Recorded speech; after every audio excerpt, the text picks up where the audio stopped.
In this video, I want to show you the best steps to becoming a smarter person. It doesn't matter if you've spent the last 5 years endlessly scrolling through TikTok, you can still become a much smarter version of yourself. First, do you know how intelligence is measured?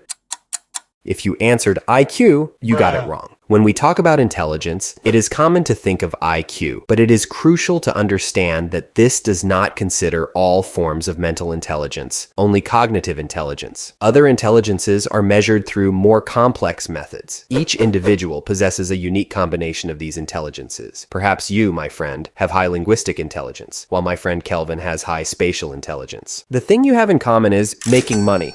Lots of money. Anyway. There are many myths about intelligence growth that sound good, but are actually useless. Like, eat blueberries every day and you will become like Einstein. Or, drink black coffee and your IQ will skyrocket. The truth is that although some foods and drinks can have beneficial effects on our brains, and yes, blueberries are rich in antioxidants that can help prevent cognitive decline, there is no single superfood or miracle routine. Science tells us that the growth of intelligence is a complex and multifactorial process that requires a mix of different practices and habits. Have you ever thought that becoming smart requires a mountain of degrees? The education system seems to tell you that it takes years of school, college, and maybe even a few master's degrees to achieve the fateful intelligence. But the truth is that all that time spent on books is not necessarily the key to becoming smarter. When we say we want to become smarter, we often mean acquiring useful skills that make us more competitive in the job market, solving complex problems with dexterity, applying knowledge in practical ways, and not just accumulating certificates. So, the real challenge is to figure out what really works and how to integrate it into your daily life. That's why I've grouped together the best 4 steps to apply right away. Let's start with the first one. But first, subscribe, please. The first step is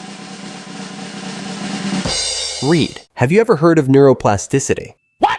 It sounds like a Star Trek term, but it's just a chic way of saying that your brain can change and adapt. Suffice it to say that our brain is like a gymnasium. The more you use it, the stronger it gets. Reading is a great way to increase brain plasticity because it is an activity with numerous cognitive benefits. Now you should ask me, what kinds of books to read? What books should I read? Thank you for the spontaneous question. If you want to improve your creativity, empathy, and human understanding, add some fiction to your reading. On the other hand, if you want to deepen specific knowledge or develop practical skills, aim for nonfiction books. These books help you build a solid knowledge base that you can pull out during a conversation. Imagine being in a conversation and being able to talk competently about a new artificial intelligence. Wow. This not only captures the attention of others, but also distinguishes you as an informed person. Being able to introduce accurate information into a discussion immediately elevates the tone of the conversation,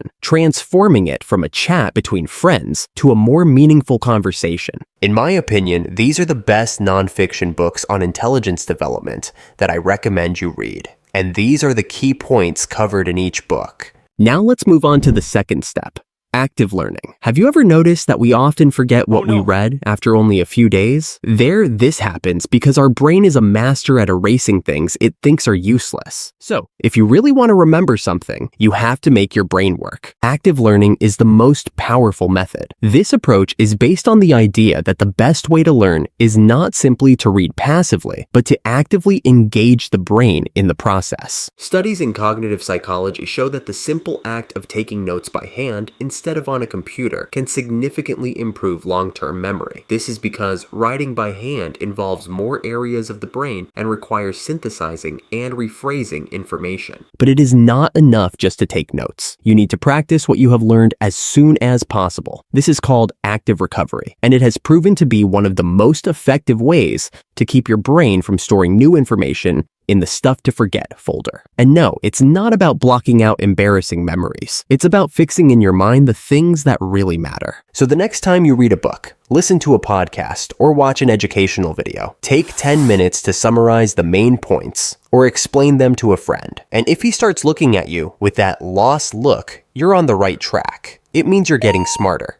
The third step is to ask powerful questions. And by powerful, I don't mean what happens after death, but questions that help you understand the information better and also stimulate critical thinking. Ask questions, always. Curiosity is one of the most important habits that will make you smart. What happens if I take too much protein? Do I get bigger? Do I become Mr. Olympia? Do I die? All kidding aside, don't settle for the easy answers and ask yourself, why is this concept important? How can I apply it in my daily life? What would happen if I do this? What are the different perspectives on this topic? This helps you see the world with different eyes and think outside the box. It sounds trivial, but many people read a book without asking themselves how to apply this information. The fourth step is to surround yourself with smart people. Have you ever heard of brain trust? It is a network of trusted people who help you think differently and make better decisions. It's not just about attending networking events with a drink in your hand. It's about building authentic relationships,